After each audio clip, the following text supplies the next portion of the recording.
At the famous Epetedo area of Lagos Island, Chief Abiola had defied Nigerian military's annulment of his hard-won victory. The following national crisis snowballed into the return of the military, and Chief Abiola was arrested and detained by the government of General Sani Abacha and charged for treasonable felony.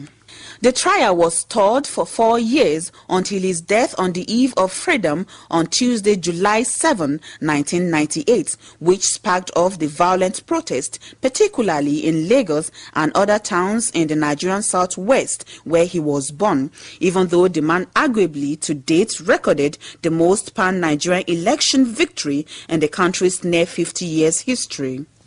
When he returned to Nigeria, he joined the Lagos University Teaching Hospital as the Deputy Chief Accountant in 1965. 2 years later, he joined Pfizer Products Limited, Lagos, as Chief Accountant. But it was at the International Telephone and Telegraph Corporation that he hit gold. He joined as a controller in 1969 and rose to be the vice president of the corporation in Africa and the Middle East. He was the chief executive ITT Nigeria Limited 1977 to 1988. He retired voluntarily in 1988. A human dynamo, Chief Abiola had enormous capacity for work even with all his wealth. He dispensed money freely to the needy to worthy causes anywhere in the world. He was dubbed the pillar of sports in Africa because of his generous contributions to the development of sports. Throughout his adult life, he was committed to the upliftment of the black man. He left his mark in every venture he dabbled. His foray into Nigerian journalism changed the face of Nigerian media. He brought substantial panachy to newspaper publishing as the publisher of the Concord Group of newspapers in the 1980s. He was also of the strong opinion that the colonialists and slave dealers who plundered the continent should pay reparation, a crusade he could not finish before his death. Official records have it that Chief Abiola was honored with more than 100 titles across countries and continents, of which include the Basharu of Ibadan and the Are Ona Kakanfo of Yoruba land. Chief Abiola was married to many wives, including Alaja Kudirat, who was herself assassinated on Tuesday, June 4, 1996, by guns of the then military regime, trying to silence the definite clamor for the actualization of the June 12 election. In 5 years' time, no Nigerian child will go to bed hungry by the grace of God.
You have heard it from MKO Abiola, and his mantra before his death was to ensuring that no Nigeria ever went to bed in an empty stomach. It was to ensuring that there was food everywhere, that every Nigerian had access to food, access to basic social amenities. The question is, how many Nigerians today have access to 3 square meals a day? How many homes in Nigeria today go to bed in an empty stomach? How many children today have access to school? How many Nigerians today how many graduates today in Nigeria have good jobs in their hands? How many youths are roaming the street without jobs? How long can this continue? What is the way forward? I want to tell you at this point in time that MKO Abiola, immediately after the 1993 election was cancelled by the military head of state, then he ensured that there was an album himself and Ebenezer Obey, Chief Ebenezer Obey, his long-time old friend, played live. It was a live performance at Country Club Lagos Country Club. It was an interesting album. I wanted to listen to it, and between MKO Abiola and Chief Ebenezer Obey Fabi. Enjoy it.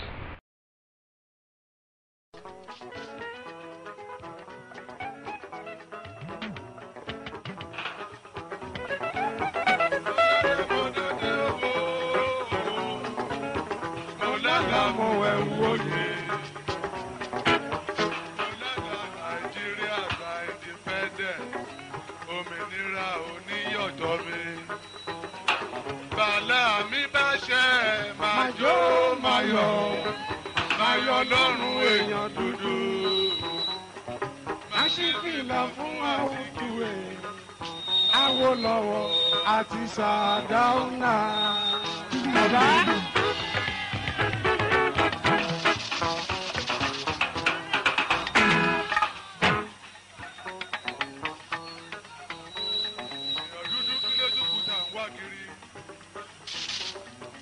Kò sí ohun tó wà nílé ọjọ́ tí ó sì ní oṣù ìhun òyìnbó ń jẹ lèèyàn dúdú ń jẹ láyé ìsìn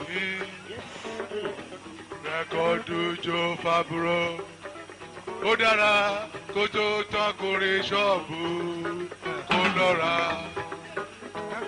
ó ń dún ó ń dún ó ń dún ó ń dún ó ń dún kì í abẹ́rẹ́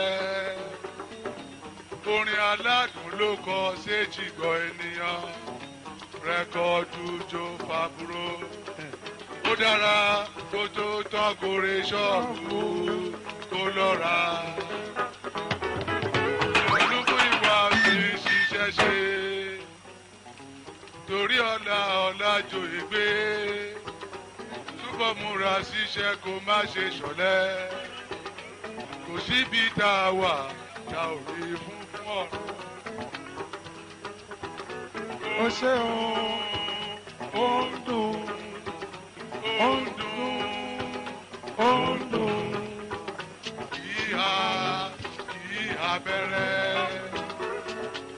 orin aládùn ló kọ séjì gbọ́ ènìyàn rẹ́kọ̀dù jó fàbúrò ó dára ó tó tọkùnrin ṣọ́ọ̀bù ó lọ́ra. nọ́mbà. ìyọlá lọkọ sìsì ẹ sìsì aláṣọ láṣọ sìsì aláṣọ láṣọ dẹran mẹ́ja mẹ́ja òun wà lẹ́rọ lẹ́rọ òun ló ṣọ̀gá báwọn tó kù lọ́jà bàbá sìsì òun ló ṣọ̀gá báwọn tó kù lọ́jà. Abíọ́lá lọ fọkàn balẹ̀ ẹlẹ́dàrẹ́ lówó súra fún ẹ bèbí sísí o ẹlẹ́dàrẹ́ lówó súra fún ẹ.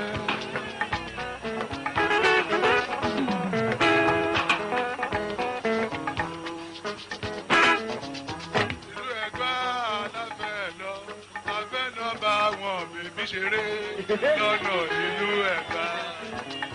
ìlú Ẹ̀gbá láfẹ́ lọ bá wọn bèbí ṣeré lọ́nà ìlú Ẹ̀gbá. Gbàgùrà láfẹ́ lọ bá wọn bèbí ṣeré lọ́nà ìgbàgùrà. Gbàgùrà láfẹ́ lọ bá wọn bèbí ṣeré lọ́nà ìlú Ẹ̀gbá. Sílífà bẹ̀ lọ́nà Mùṣín sílífà bẹ̀ lọ́nà Mùṣín sílífà ọmọ màmá òní tìrẹ bọ̀ sílífà màṣẹ́wélé nílé màmá rẹ̀ sílífà màṣẹ́wélé lọ́mọ lọ lè sí má bọ́mọ̀ má ṣẹ́wélé lọ́nà máa múrèlé. Àṣẹwélé lọ́mọ náà, lèsì máa gbọ́mọ̀ máa ṣẹwélé lọ́nà máa múrèlé.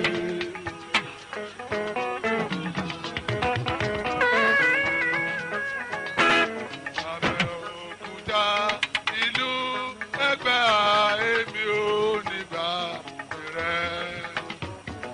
Obìnrin ọ̀lẹ́kẹ̀ ọkọ mi ìlú òmìnira.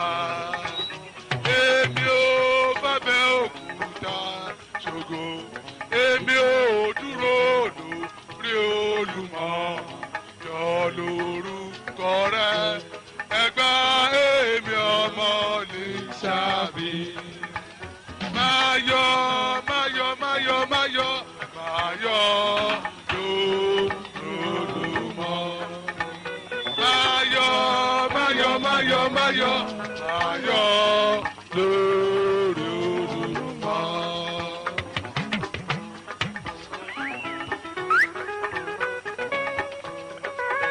Àlá tí mo dá ń jọ sí mo dádé wo àlá tí mo dá ń jọ sí mo wẹ̀ wò yé o.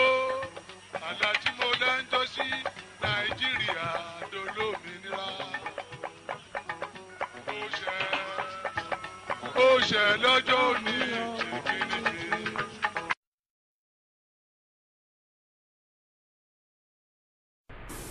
Welcome to Nigeria Standard African Radio. We entertain, we inform, we educate Africans and Africans in diaspora, Black Americans and members of the international community. We bring you news just as it is, without fear or favor. Welcome. I'll just have to take a breath there. Because if you look back to Nigeria till now, do we say as people we are actually free? Are Nigerians free? Are they living well? Are they happy? How are we going to appraise the present democratic structure in Nigeria, comparable to MKO Abiola's promise in 1993 aborted presidential election? If MKO were to be Nigeria's president till now, will he have done better? Question posers. I want us to have a pencil look over it and think about it. You can be part of this program. You can advertise on this program by sending your mails request to niger222@gmail.com or niger.radio@gmail.com. We're here to serve you. You can also visit our online newspaper in the United States here at www.nigeriastandardnewspaper.com. We want to say goodbye here and want to say a condolence to Fatai Rolling Dollar, an 87-year-old Nigerian musician who we saw a couple of weeks ago in the United States here. He came to Texas here. We were together in Houston. We had a nice time. Enjoy his music. Goodbye. Bye-bye.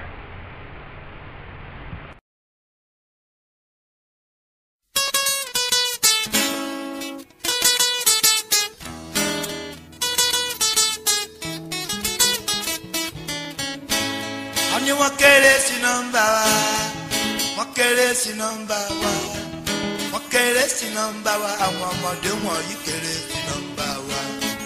Wọ́n kéré sí nọ́mbà wa, wọ́n kéré sí nọ́mbà wa, wọ́n kéré sí nọ́mbà wa, àwọn ọmọdé wọ̀nyí kéré sí nọ́mbà wa.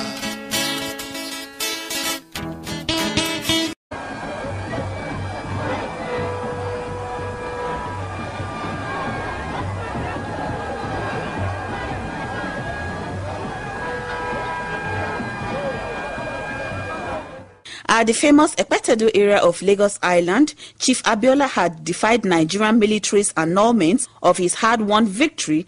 The following national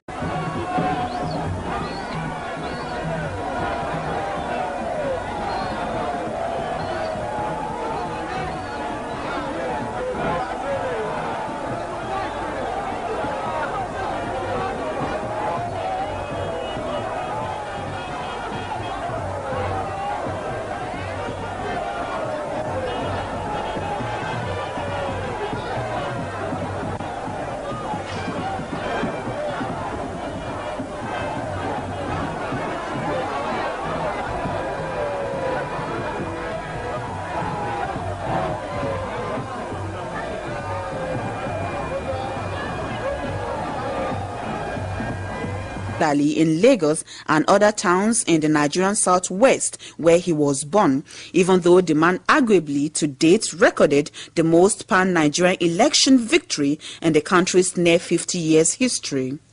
When he returned to Nigeria, he joined the Lagos University Teaching Hospital as the deputy chief accountant in 1965. The crisis snowballed into the return of the military, and Chief Abiola was arrested and detained by the government of General Sani Abacha and charged for treasonable felony. The trial was stalled for 4 years until his death on the eve of freedom on Tuesday, July 7, 1998, which sparked off the violent protest, particularly